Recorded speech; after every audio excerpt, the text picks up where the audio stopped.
Boa noite, irmãos. Estamos aqui reunidos mais uma vez para continuar louvando e agradecendo o nome do nosso Senhor. E você é bem-vindo a participar conosco. Cante, louve, agradeça a Deus por tudo que Ele tem feito, porque Ele é um Deus grande e um Deus poderoso.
Boa noite, meus irmãos. Nesta noite de domingo, dia 26, ainda tendo que fazer assim online, né? A gente louva a Deus porque nós temos esse recurso de podermos compartilhar a palavra de Deus, uma vez que nós não podemos nos reunir, né, coletivamente, mas por graça, bondade e misericórdia do Senhor, nós temos esses meios, irmãos também queridos, né, que têm se disponibilizado para nos ajudar, nos assessorar nesse trabalho.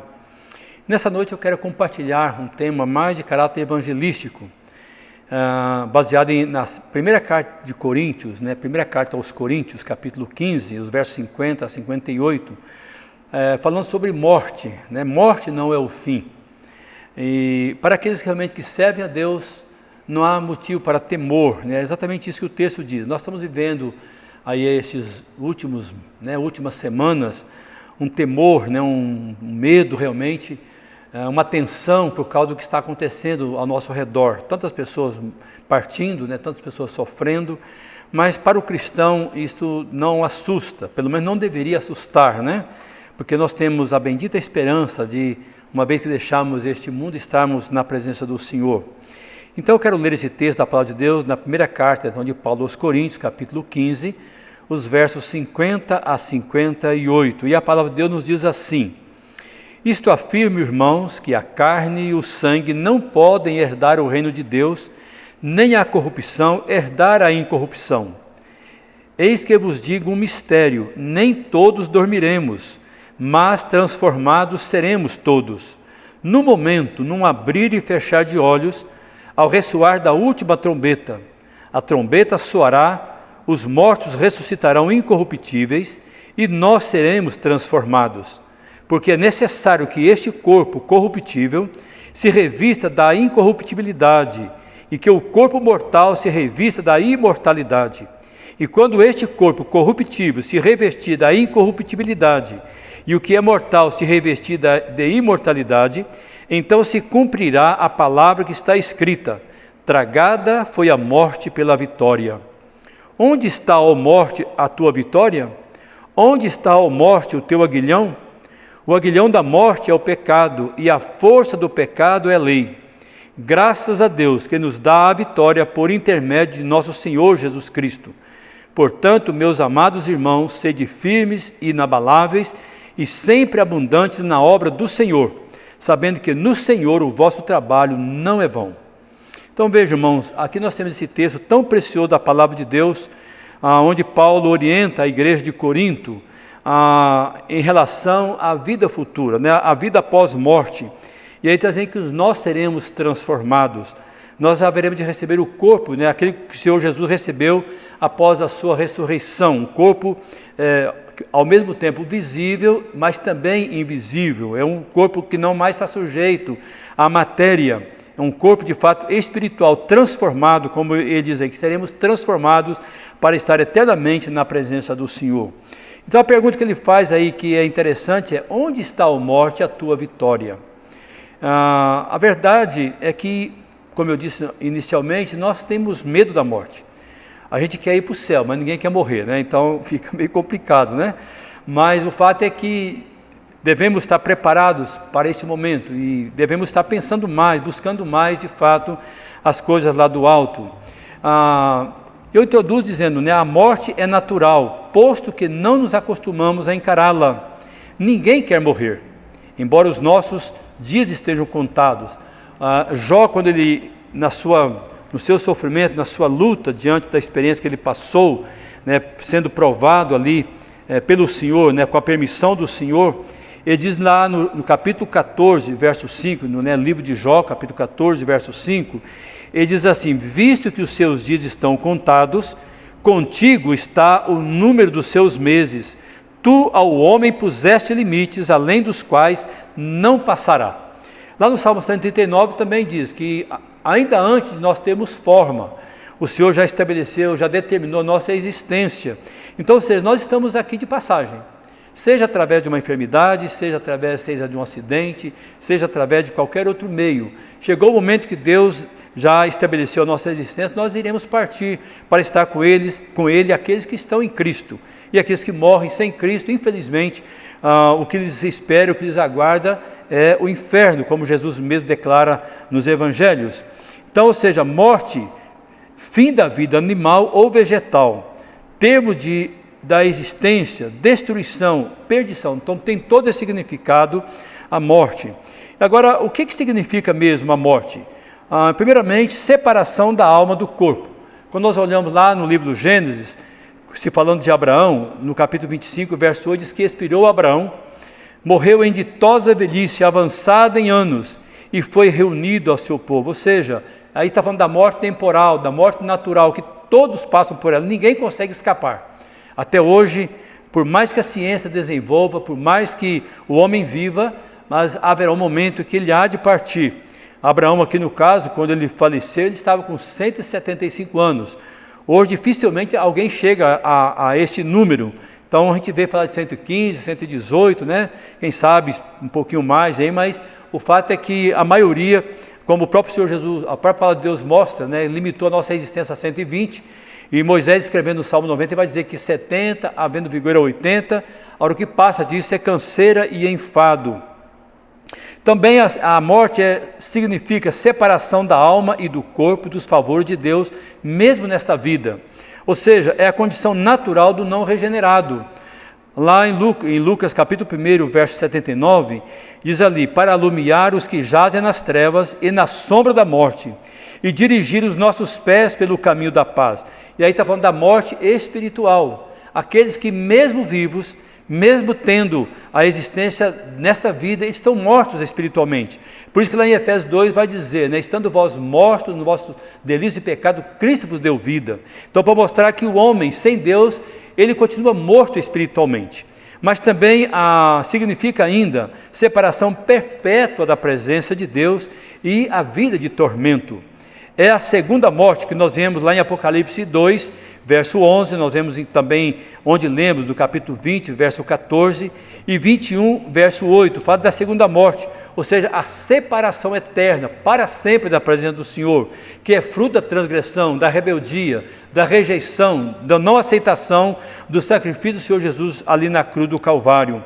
Então, morte tem essas três características. Então, a morte natural, a morte espiritual e a morte eterna. Agora, o que a morte inspira? Em primeiro momento, ela significa, né, inspira temor e medo, ou seja, verdadeiro pavor. Por isso, jamais nos acostumamos. Por mais que nós somos tementes a Deus, por mais que nós, de fato, amamos ao Senhor, quando alguém, ente querido nosso, falece, né, nós ficamos tristes, nós choramos, nós lamentamos. Mas o fato é que o cristão não deve ter medo da morte. Por isso que o texto que nós lemos, ele vai fazer essa pergunta, né? Onde está, ó morte, a tua vitória? Onde está, ó morte, o teu aguilhão?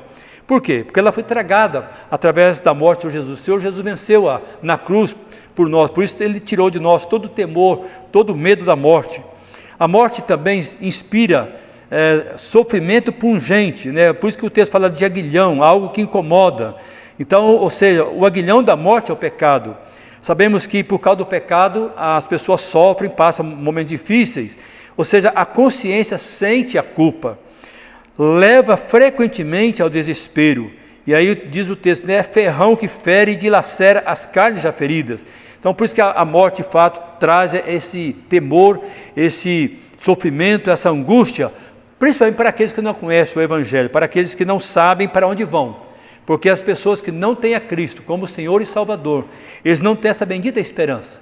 Eles acham que vão merecer e fazem tudo nesta vida para conseguir através de boas obras, através de penitências, mas nada disso resolve a não ser o sacrifício do Senhor Jesus Cristo. Ainda um outro ponto, né, morte não é o fim, a confiança é expressa no texto. No versículo 57, ele vai dizer, graças a Deus que nos dá a vitória por intermédio de nosso Senhor Jesus Cristo. Então, nós temos essa certeza, essa convicção, ou seja, de que morrendo nós estaremos para sempre com o Senhor. Por isso o texto diz, não só aqui em Coríntios, mas Paulo quando escreve aos Tessalonicenses, no capítulo 4, a partir do verso 18, ele vai mostrar exatamente isso. Ali ele mostra dessa bênção que é a partida para estar com Cristo. Ele chega a dizer que estar com Cristo é incomparavelmente melhor. Então, a pergunta, onde está a morte? Diz lá no versículo 55 desse texto, porque ela não mais incomoda. Ou seja, o alívio indicado, destemor e certeza. Por isso que Paulo vai dizer, eu quero ler com os irmãos aí na carta de Filipenses, no capítulo 1, quando Paulo, diante de um momento de sofrimento também, ele estava preso, mas ele diz as seguintes palavras de conforto para o nosso coração. Então, Filipenses capítulo 1, versos 21 a 23, diz ele, para mim o viver é Cristo e o morrer é lucro. Entretanto, se o viver na carne traz fruto para o meu trabalho, já não sei o que hei de escolher. Ora, de um lado e de outro estou constrangido, tendo o desejo de partir e estar com Cristo, que é incomparavelmente melhor. Então veja, Paulo tinha essa convicção, ele sabia de fato, quando ele vai dizer numa outra carta lá de Timóteo, eu sei em quem tenho crido. Então esta convicção traz paz ao nosso coração, mesmo sabendo que nós estamos sujeitos a qualquer momento, mas nós podemos dormir tranquilos, certo de que ao acordarmos, podemos acordar na presença do Senhor. Lembro de um velho pastor, estando embarcando do Rio de Janeiro para a Inglaterra, visitando aí a sua família, já com seus 99 anos, ele foi perguntado se não tinha medo, né, de viajar sozinho àquela idade. Ele falou assim, olha, por que temer? Se eu não chegar, eu vou estar com Cristo. Se eu chegar, eu vou estar com meus familiares. Então, ou seja, alguém que tem convicção, tem essa certeza, essa convicção. Se partir, o que nos aguarda, de fato, é o céu, estar junto ao Senhor. Ainda dentro dessa confiança expressa no texto, Alguém que tirou à morte o seu horror, libertou-nos do medo e deu-nos certeza. É o que Paulo diz lá na sua primeira carta, na segunda carta de Timóteo. Eu sei que tenho crido, estou bem certo de que Deus é poderoso para guardar o meu depósito até aquele dia. Então, se eu tenho certeza, por que temer? Por que ficar assustado, sabendo que o que está com Cristo, como Paulo diz aqui em Filipenses, é muito melhor. O que Paulo disse aqui, então, é algo extraordinário.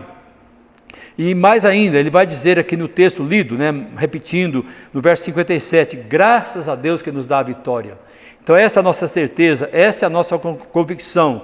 No texto que nós lemos, hoje pela manhã, em Apocalipse 21, no capítulo 21, versículo 4, ele vai dizer que o Senhor nos enxugará dos olhos toda lágrima, e a morte já não existirá, já não haverá luto, nem pranto, nem dor, porque as primeiras coisas já passaram. Então veja, aqui nós separamos, nós temos o nosso momento de tristeza, de angústia, quando morre alguém querido, mas o que nos alegra, e o texto diz aqui muito claro, que lá não haverá morte. Nós estaremos para sempre juntos na presença do Senhor. Que condição gloriosa para os que aceitaram a Jesus pela fé. Já vencestes esse inimigo, a morte? Só com o auxílio do Senhor Jesus podemos fazer isso. Então a minha oração, o meu desejo é que de fato possamos entender isto e nos alegrar, porque a morte não é o fim. Eu concluo dizendo, contando uma experiência que aconteceu há alguns anos atrás. Eu quero ler para ser bem preciso, preciso na colocação que aqui foi feita, dessa experiência vivida por um sacerdote. Há anos, um navio no qual viajava muitas pessoas, inclusive um sacerdote, foi surpreendido por uma grande tempestade em alto mar. Houve pânico a bordo e a impressão de todos era de que a nau ia naufragar. O comandante e seus auxiliares diretos faziam tudo o que era possível para evitar um grande desastre. O sacerdote, bastante aflito, dirigiu-se para perto do comandante, que continuava a dar ordens a seus subordinados. Encarando o sacerdote, em cuja fisionomia estava estampado medo, o comandante lhe diz: "Ah, meu caro senhor, a coisa não vai bem. Há poucas esperanças de salvarmos este navio. Penso que dentro de breves instantes, vossa reverendíssima deverá estar no céu, desfrutando a bem-aventurança eterna." O sacerdote, ao ouvir semelhantes palavras, e bastante apavorado, limitou-se a dizer ao comandante: "Deus me livre disso." Nessa ocasião de grande perigo, o sacerdote não desejava ir para o céu, mas queria permanecer na terra, neste mundo de pecados e misérias humanas. Bem diferente do apóstolo Paulo, quando diz, lá na carta de 2 Coríntios, capítulo 5, versículo 8, diz ele lá: "Entretanto, estamos em plena confiança, preferindo deixar o corpo e habitar com o Senhor." Então veja, aqui está falando da experiência de um homem religioso, de um homem que deveria dar um exemplo de tranquilidade, de paz, naquele momento de angústia, de aflição, de desespero. Mas ele mesmo demonstra o seu horror, porque, quero crer, mesmo sendo um religioso, um sacerdote, não estava preparado para encontrar com o Senhor. E a minha oração, nesta noite, neste momento, é que você que está me ouvindo nesse instante, possa estar preparado, caso o Senhor o chame esta noite ou a qualquer instante, seja de que natureza for, você seja preparado para estar com o Senhor por toda a eternidade. Eu quero orar com você nesse instante, pedindo a orientação e a bênção do Senhor neste momento para este tema tão importante e de tão significância para as nossas vidas. Pai, nós te agradecemos, te louvamos pelo privilégio que temos de estudar a Tua Palavra. E neste tema, Deus, que é tão real, tão presente, e quando estamos vivendo no nosso país e no mundo, situação tão complexa, de tanto temor, de tantas mortes, são milhares e milhares de vidas que foram ceifadas nesses últimos meses, mais precisamente nessas últimas semanas. E tantas pessoas, ó Pai, quem sabe partiram para a eternidade sem ter esse encontro com o Senhor, sem ter a esperança de estar no céu. Mas te louvamos também porque quero crer, Pai, que muitos dos teus servos que o Senhor chamou, que chegou o momento de estar contigo, foram alegres, sabendo de que estar com o Senhor é muito melhor do que viver neste mundo de ilusão, neste mundo de incertezas, neste mundo, ó Pai, de tanta confusão, de tanto pecado, de tantas coisas que desagradam a Ti. Permita que nesta noite, cada um dos Teus filhos possa estar, de fato, convicto desta bênção que é o céu. Ainda que nós não tenhamos ideia, como a Tua palavra mesmo nos ensina, que nem a nossa mente, nem os nossos olhos, nem os nossos ouvidos é capaz de perscrutar, é capaz de entender aquilo que o Senhor reservou para aqueles que Te amam. Muito obrigado, Deus, por essa certeza que o Senhor coloca no nosso coração, em sabermos que um dia estaremos na Tua presença, desfrutando por toda a eternidade, louvando ao Senhor, juntamente com os demais irmãos que já estão na glória, te louvando, Deus, glorificando ao Senhor por essa vitória alcançada. E graças a Deus, como diz o texto, em Cristo Jesus nós te louvamos. Amém. Que o Senhor assim nos abençoe e nos dê esta convicção, esta paz de que precisamos a cada dia para descansarmos no Senhor diante da promessa que Ele tem nos feito. Que o Senhor assim nos abençoe. Amém.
Senhor.